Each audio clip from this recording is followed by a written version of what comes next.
드라마 사냥 굿보이 3화 뇌피셜 이경일의 죽음, 지안나의 비밀, 그리고 진짜 흑막은? 안녕하세요. 드라마 사냥입니다. 오늘은 JTBC 토일 드라마 굿보이 3화를 앞두고 놓치면 안 될 3가지 핵심 포인트를 중심으로 제 뇌피셜을 총정리해 보겠습니다.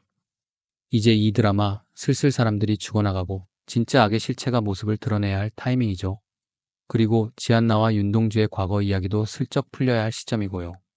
첫 번째 포인트 진짜 흑막은 누구일까요? 자, 2화까지 보신 분들 다들 느끼셨죠? 청장 조판열 캐릭터가 솔직히 너무 가볍습니다. 오히려 좀 허세 많고 이미지에 집착하는 위선적 인물. 정작 뭔가 깊게 공작을 벌이거나 금토끼파와 진짜 거래할 만한 무게감은 없어요. 그래서 더 의심스럽습니다. 전면적으로 나서진 않고 중간에 누군가 가 있지 않냐는 거죠. 이 판을 진짜 움직이는 사람은 따로 있다. 그게 바로 경무부장 황경철일 수도 있다. 왜 경무부장이 수상한가? 고만식과 오래된 인연. 고만식은 경무부장과 말도 놓고 친하게 지냅니다. 보통 경찰 조직에서 말 놓는 사이는 그냥 선후배 이상입니다. 예전부터 같이 뭘 해온 사이라는 거죠. 실제 권력은 경무부장. 청장은 얼굴마담 실무 권한은 부장이 쥐고 있지요. 수사권 조정, 인사권, 언론 대응 전부 경무부장 손아귀에 있어요. 민주영과의 거래 창구 역할. 청장은 이미지 때문에 직접 접촉 못하죠. 대신 경무부장을 통해 민주영과 거래 혹은 금토끼파와의 수익 분배 구조를 유지하는 거죠. 금도끼를 잡는 현장에서도 이름 모를 화재, 일찍 알려진 화재 신고 등. 그래서 제가 보는 판은 이겁니다. 민주영 금토끼파 연결자, 경무부장 내부 수사 통제 수익 공유, 청장 외부엔 정의로운 척, 실제로는 조직과 연결되어 있는 실질적 보스, 혹은 청장이 최종 보스는 아니고 중간 권력자 중 하나로만 활용되는 그림일 수도 있습니다.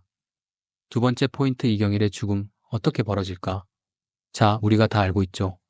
이경일은 뺑소니 진범이 아닙니다. 하지만 마약전과 과거 문제, 사회적 약자라는 이유로 민주영과 오종구에게 범인 바꿔치기의 희생양이 됐습니다. 그런데 문제는 민주영은 입 닫은 사람도 믿지 않아요. 입을 막으려면 사라지게 해야 한다. 뇌피셜을 전개해보면 이경일 그렇게 죽는다. 수사 과정 중 의심받는 태도가 보이게 되죠. 윤동주가 계속 이경일을 감싸는 걸 경찰이 눈치채게 됩니다. 민주영 측은 이경일이 자백을 번복할 수 있다고 판단. 조사실에서 급작스런 상황 발생이 일어나죠. 이경일은 혼자 남겨졌고 민주영 또는 오종구의 사주를 받은 경찰 내부 인물이 접근. 사망 방식은 아마 이럴 거예요. 마약 성분을 진정제로 위장해 과다 투약 쇼크사. 혹은 자해를 유도하거나 조작된 CCTV로 흡단 선택처럼 위장. 나중에 윤동주가 찾아가면 이미 시체가 차가운 상태. 공식 입장은 이런 식으로 정리하겠죠. 죄책감에 자살 마약 중독자의 범죄로 정리. 사건은 종결될 예정이었죠. 하지만 윤동주는 믿지 않아요. 그는 시계, 이진수의 유류품, 지안나의 습격. 이 모든 걸 엮어서 진실에 가까워지기 시작합니다. 세 번째 포인트 지안나가 윤동주를 멀리하는 진짜 이유. 2화에서 지안나가 윤동주의 고백을 단호하게 거절했죠. 그 대사가 아직도 기억나요. 좋아하지 않아. 좋아할 수도 없어. 근데 그냥 마음이 없는 거였다면 그렇게 눈 피하면서 말하지 않았을 겁니다. 뇌피셜로 정리해보면 과거 설정 그날 그 사건. 과거 지안나와 윤동주는 국가대표 시절 비밀스러운 인연이 있었을 가능성이 큽니다. 훈련소 시절 윤동주는 지안나를 짝사랑했지만 고백하지 못했죠. 하지만 그런 감정이 지안나의 약점으로 작용한 사건이 있었습니다. 사건 시나리오 예시예요. 지안나의 스토커 사건.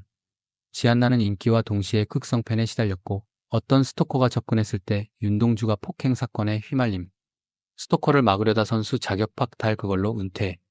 이 일로 윤동주는 선수 인생이 끝나거나 아니면 지안나가 윤동주의 약물 파동에 직간접 관여하여 윤동주가 불명예로 은퇴하게 된 죄책감. 그래서 지금의 상황에서 윤동주가 다시 다가오면 이렇게 느낄 수 있어요.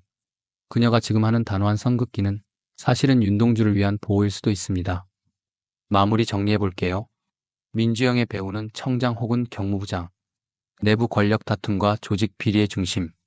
이경일은 마약 과다 투약 자살 위장으로 사망. 진실을 묻기 위한 완벽한 셋업. 지안나와 윤동주의 과거 사건은 은퇴의 이유이자 죄책감의 근원이 되는 약물 파동. 여러분, 오늘의 뇌피셜 어떻게 보셨나요? 혹시 지안나의 거절, 여러분은 진짜 거절이라 보셨나요? 아니면 감정은 있지만 지키기 위한 거리두기라고 생각하시나요? 그리고 경무부장 흑막설, 과연 설득력이 있다고 보시나요? 댓글로 여러분의 생각도 꼭 공유해주세요. 구독과 좋아요는 큰 힘이 됩니다. 지금까지 드라마 사냥, 다음 영상에서 또 뵐게요.